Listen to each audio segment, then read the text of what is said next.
welcome to Video Diaries. Here we are with the third video in the Back to Basics series, which is how to read a recipe correctly.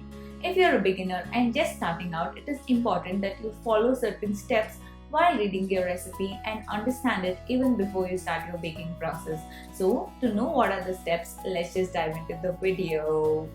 Step 1 is pretty obvious: to read or watch a recipe completely, not just once but twice.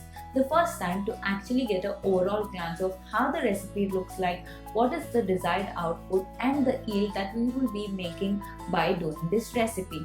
The second time to actually know the steps that are involved in making this recipe and familiarize ourselves with certain terms that we might not be aware of. For example, if you are a beginner and just starting out, you might not be knowing what is creaming, what is reverse creaming method, what is cut and fold, what is browning of butter, so on and so forth. If you're watching a video, it is pretty easy. They might have already explained it to you, the process, but if you're reading a recipe, it is important that you get yourself familiar even before you start out the baking process, so that the chances of failure are limited. Step 2 is to look out for any alternative or substitutes that are mentioned in the recipe. This is important because not every ingredient you substitute will give you the exact same result. For example, you cannot directly substitute maida to wheat flour, as the protein content in maida is way lesser when compared to the wheat flour, which helps in the formation of gluten and structure of the cake. You cannot directly replace sugar with jaggery powder or brown sugar, because jaggery or brown sugar has a strong flavor, texture and color to the cake, whereas sugar has a neutral taste and only will give the sweetness to the recipe and tenderize the cake. Step 3 is to actually check how your ingredients are measured. For example, 1 cup walnuts chopped are different from 1 cup chopped walnuts. In the first instance, first we will measure the ingredient and then chop them into small pieces.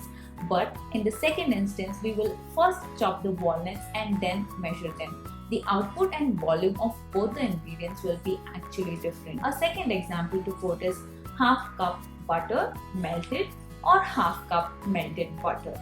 In the first instance, we will measure the butter and then melt them, and in the second instance we will first melt the butter and then measure it.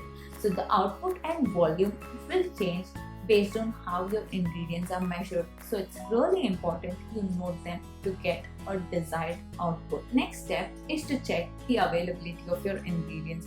While reading a recipe, make sure you note all the ingredients required and go to your pantry and check if they're actually available at your end. Baking is a very simple and timely process, and the last thing that you want to know, you have an ingredient or two missing while you start your baking process. So it's important to check and keep all the ingredients ready even before you start your baking process. The next step is a continuation of the previous one, that is to measure your ingredients before baking. This will help you in two ways: that you will have all your ingredients measured even before starting out, and there are least chances of you missing out any ingredient or adding them twice that will hinder the baked output. The last and the most important step is to not alter the recipe.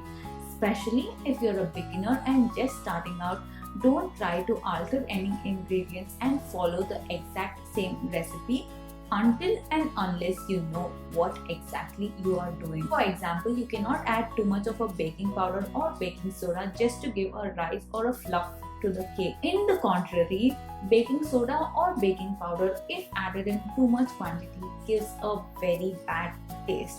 So it's always important that you follow the recipe step by step as shown in the video. I hope this video helped you in some way and you will start incorporating these steps while reading or following your next recipe. Thanks for watching, guys. Be sure to subscribe to this channel for more such video and hit the notification bell so that you will be the first one to get notified. Like the video, that will help me in algorithm and reach this video to many people. Comment your video suggestions or requests in the comment section down below. Share this with your friends who are interested in baking to help them out, and I will see you in my next video. Be positive, stay happy and keep smiling. Bye guys. Step 1 is pretty obvious. Step 1 is pretty so much noise.